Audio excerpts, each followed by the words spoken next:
আসসালামু আলাইকুম। অন্তর্বর্তীকালীন সরকার কর্তৃক যে নির্বাচন ডিসেম্বর কিংবা আগামী বছরের মার্চের মধ্যে অনুষ্ঠিত হতে যাচ্ছে, সেই নির্বাচনে আওয়ামী লীগ প্রকৃতপক্ষে অংশগ্রহণ করবে কি করবে না, এই বিষয় নিয়ে কিন্তু নানা ধরনের প্রশ্ন ইতিমধ্যে আমরা লক্ষ্য করছি। কেউ বলছেন যে প্রকৃতপক্ষে আওয়ামী লীগ নির্বাচনে অংশগ্রহণ করবে। আবার কেউ অভিমত প্রকাশ করছেন যে আওয়ামী লীগ নির্বাচনে অংশগ্রহণ করবে না। একইভাবে রাজনৈতিক যে দলগুলো রয়েছে, সেই রাজনৈতিক দলগুলোর দৃষ্টিভঙ্গি থেকে যদি আমরা লক্ষ্য করি, তাহলে দেখতে পাই যে এখানে জামাত যে রাজনৈতিক দলটি রয়েছে, তারা কিন্তু ইতিমধ্যে অন্তর্বর্তীকালীন সরকার যেটি রয়েছে, তাদের যে ফর্মুলা রয়েছে, সেই ফর্মুলা অনুযায়ী বা তাদের ভাষ্যের সাথে একমত পোষণ করেছে। অর্থাৎ সংস্কার এবং বিচার এ দুটি হওয়ার পর জাতীয় নির্বাচন এবং বিচারের পর সাধারণত আওয়ামী লীগের নির্বাচনে অংশগ্রহণ করা বা না করা নিয়ে প্রশ্ন উঠতে পারে। তবে বিচারের আগ পর্যন্ত এই বিষয়টি নিয়ে কোনো প্রশ্ন উঠতে পারে না। জাতীয় নাগরিক যে পার্টি, নতুন ছাত্রদের রাজনৈতিক দল, সেই রাজনৈতিক দলও কিন্তু একইভাবে বিভিন্নভাবে মতামত প্রকাশ করেছে। প্রকৃতপক্ষে তারাও কিন্তু এই বিষয়টি বলেছে যে বিচারের পূর্বে সাধারণত আওয়ামী লীগের নির্বাচন বিষয়টি এখনো অপ্রকাশিত রয়ে যাচ্ছে। তবে অন্তর্বর্তীকালীন সরকারের প্রধান উপদেষ্টা মোহাম্মদ ইউনূস, যিনি বর্তমানে দায়িত্বরত রয়েছেন, উনি কিন্তু বিভিন্ন গণমাধ্যমে, বিশেষ করে আন্তর্জাতিক গণমাধ্যমে যে একান্ত সাক্ষাৎকারগুলা দিচ্ছেন, সেখানে বলেছেন স্পষ্টভাবে যে নির্বাচনে অংশগ্রহণ করা না করা এটি সম্পূর্ণরূপে আওয়ামী লীগের বিষয় এবং আমাদের যে নির্বাচন কমিশন রয়েছে সেই নির্বাচন কমিশনের বিষয়। এখানে মনে করিয়ে দিতে চাই যে প্রথমে যখন নির্বাচন সংস্কার কমিশন গঠন করা হয়েছিল, তখন আওয়ামী লীগের নির্বাচনে অংশগ্রহণ করা না করা নিয়ে কিন্তু নির্বাচন কমিশনকে প্রশ্ন করা হয়েছিল। সেই প্রশ্নের উত্তরে নির্বাচন কমিশন বলেছে যে রাজনৈতিক দল এদেশে যারাই রয়েছে তারা প্রত্যেকে, অর্থাৎ যারা নিবন্ধিত রাজনৈতিক দল, তারা প্রত্যেকে কিন্তু চাইলেই নির্বাচনে অংশগ্রহণ করতে পারে। এবং এখানে সাধারণত নির্বাচন কমিশনের কোনো ধরনের হস্তক্ষেপ করার বা বাধা দেওয়ার কোনো এখতিয়ার নেই। যদি দেশের প্রচলিত যে আইন রয়েছে, প্রচলিত যে সরকার ব্যবস্থা রয়েছে, সেটির মাধ্যমে যদি সেই রাজনৈতিক দলের এমন কোনো কর্মকাণ্ডের প্রমাণ পাওয়া যায়, সেক্ষেত্রে তার নিবন্ধন যদি বাতিল করা হয়, তাহলে নির্বাচন কমিশন এখানে তাদেরকে নির্বাচনে আসতে বাধা দিবে। তবে অন্তর্বর্তীকালীন সরকার কিন্তু আওয়ামী লীগের নিবন্ধন বাতিল কিংবা আওয়ামী লীগের রাজনীতি বাতিল করার মতো কোনো ধরনের বিষয় বা পদক্ষেপ এখন পর্যন্ত গ্রহণ করেনি। সুতরাং অন্তর্বর্তীকালীন সরকারের প্রধান উপদেষ্টার বক্তব্য এবং নির্বাচন কমিশনের যে বক্তব্য, সেই বক্তব্যটি কিছুটা ঘুরপেঁচে হলেও এর অর্থ কিন্তু একই দাঁড়াচ্ছে। অর্থাৎ অন্তর্বর্তীকালীন সরকার চাচ্ছে নির্বাচন কমিশনের মাধ্যমে আওয়ামী লীগের একটি দফা-রফা করতে বা ব্যবস্থা করতে। আবার নির্বাচন কমিশন চাচ্ছে যে অন্তর্বর্তীকালীন সরকার দিয়ে আওয়ামী লীগের একটি দফা-রফা করতে। তবে তাদের দফা-রফার সর্বশেষ সংস্করণ কি হবে সেটি কিন্তু এখন পর্যন্ত প্রকাশিত হয়নি। তবে সর্বশেষ যে তথ্য রয়েছে সেই তথ্য প্রধান উপদেষ্টা ওনার নিজ মুখে আন্তর্জাতিক গণমাধ্যমে বলেছেন যে নির্বাচনে অংশগ্রহণ করা বা না করা এটি আওয়ামী লীগের রাজনৈতিক সিদ্ধান্ত, তাদের একান্ত সিদ্ধান্ত। এবং অন্তর্বর্তীকালীন সরকার তাদেরকে এই বিষয়ে কোনো ধরনের বাধা দিবে না। বরঞ্চ নির্বাচন কমিশন এখানে যদি কোনো ধরনের হস্তক্ষেপ করে তাহলে এটি সম্পূর্ণ নির্বাচন কমিশনের ব্যাপার। ঘুরে ফিরে কিন্তু সেই একই জটিলতা তৈরি হচ্ছে। তবে অন্তর্বর্তীকালীন সরকারের পক্ষ থেকে মনে হয় না আওয়ামী লীগের নির্বাচনে আসার পেছনে কোনো ধরনের হস্তক্ষেপ করা হবে। তবে এই বিষয়ে নানা প্রশ্ন কিন্তু ইতিমধ্যে উত্থাপিত হয়েছে এবং নানা প্রশ্ন কিন্তু আলোচিত হচ্ছে। প্রকৃতপক্ষে আওয়ামী লীগ নিজেই নির্বাচনে আসবে কিনা এই অন্তর্বর্তীকালীন সরকারের আয়োজনে, সেটি সবথেকে বড় প্রশ্ন হয়ে দাঁড়িয়েছে।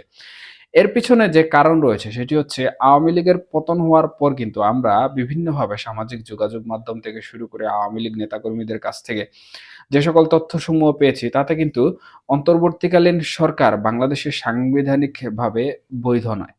এবং প্রয়োজনে হয়তোবা অন্তর্বর্তীকালীন সরকার গঠিত হয়েছে। কিন্তু সাংবিধানিক যে আইন কানুন রয়েছে আমাদের, সেই আইন অনুযায়ী অন্তর্বর্তীকালীন সরকারের কোনো অস্তিত্ব নেই। এবং এখন পর্যন্ত কিন্তু অন্তর্বর্তীকালীন সরকার সাংবিধানিকভাবে তাদের যে বৈধতা রয়েছে সেই বৈধতা অর্জন করতে পারেনি। যার ফলশ্রুতিতে আওয়ামী লীগ ১ম এ যেরকম বলছিল যে এই অন্তর্বর্তীকালীন সরকার অবৈধ, অসাংবিধানিক।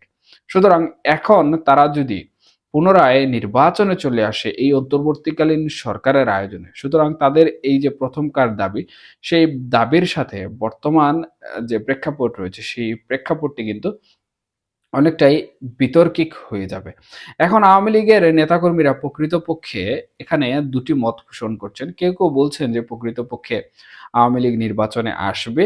আবার কেউ এই বিষয়টি বলছেন যে আমরা ১ম এ যখন বলেছি যে এই অন্তর্বর্তীকালীন সরকার অসাংবিধানিক এবং জোরপূর্বক meticulous ডিজাইন এর মাধ্যমে ক্ষমতা দখল করেছে। সুতরাং আওয়ামী লীগ এই নির্বাচন বয়কট করবে বা আওয়ামী লীগ নির্বাচনে আসবে না।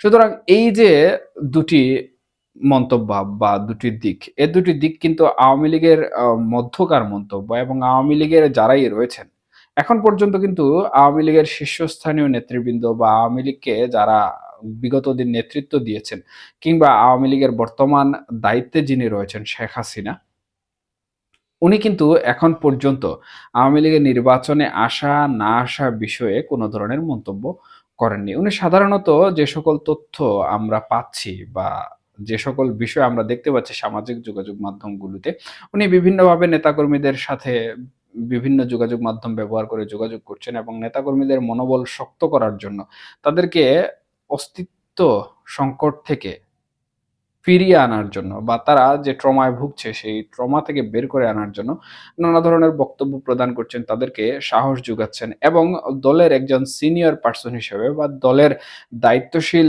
প্রধান কর্তা হিসাবে উনার যে দায়িত্ব রয়েছে সেই দায়িত্ব উনি পালন করছেন। তাহলে এই যে ভিন্ন মত সৃষ্টি হচ্ছে বা আওয়ামী লীগ ১ম এ যেরকম বলেছিল এবং এখনো বলছে যে জোর করে সাধারণত একটি meticulous ডিজাইনের মাধ্যমে আওয়ামী লীগের পতন করা হয়েছে এবং সেই পতনের পর আওয়ামী লীগকে মাঠ রাজনীতিতেও ফিরতে দেয়া হচ্ছে না এবং এমনকি স্বাধীনতা বিরোধী শত্রু বলেও কিন্তু আওয়ামী লীগ অন্তর্বর্তীকালীন সরকার সহ বৈষম্য বিরোধী ছাত্র আন্দোলন সহ যারাই এই বিষয়ের সাথে জড়িত তাদেরকে বিভিন্ন সময় বিভিন্নভাবে আখ্যা দিয়েছে এবং তাদের এই প্রচার প্রচারণা কিন্তু চলমান রয়েছে।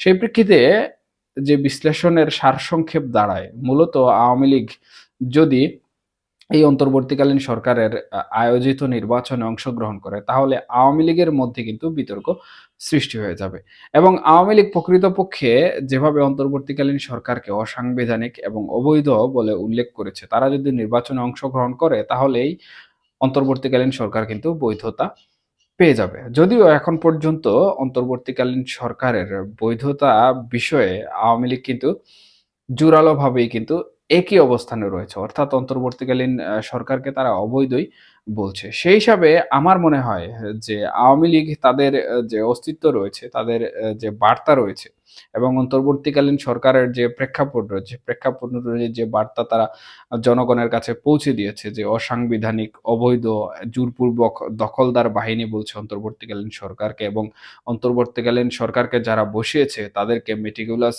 ডিজাইনের অংশ বলছে।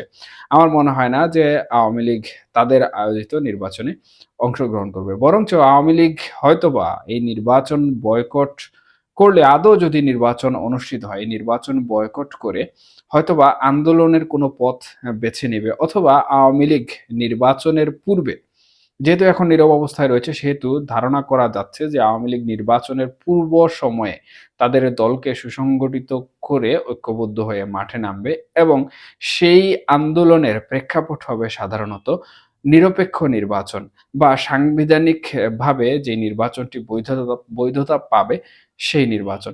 এখন আসলে প্রকৃতপক্ষে অপেক্ষা করা উচিত যে আওয়ামী লীগের যে জনমত রয়েছে, আওয়ামী লীগের যে জনপ্রিয়তা রয়েছে সেই জনপ্রিয়তা ধরে রেখে সাধারণত নির্বাচনে অংশগ্রহণ করে নাকি নির্বাচনকে বয়কট করে। যদি নির্বাচনকে বয়কট করে বা নির্বাচনে না আসতে চায় তাহলে এ নির্বাচনের পূর্বে তারা কি আন্দোলনে নামবে নাকি নিরপেক্ষ সরকার অথবা সুষ্ঠু একটি নির্বাচনের দাবিতে তারা মাঠে বিভিন্ন ধরনের কর্মসূচি দিবে?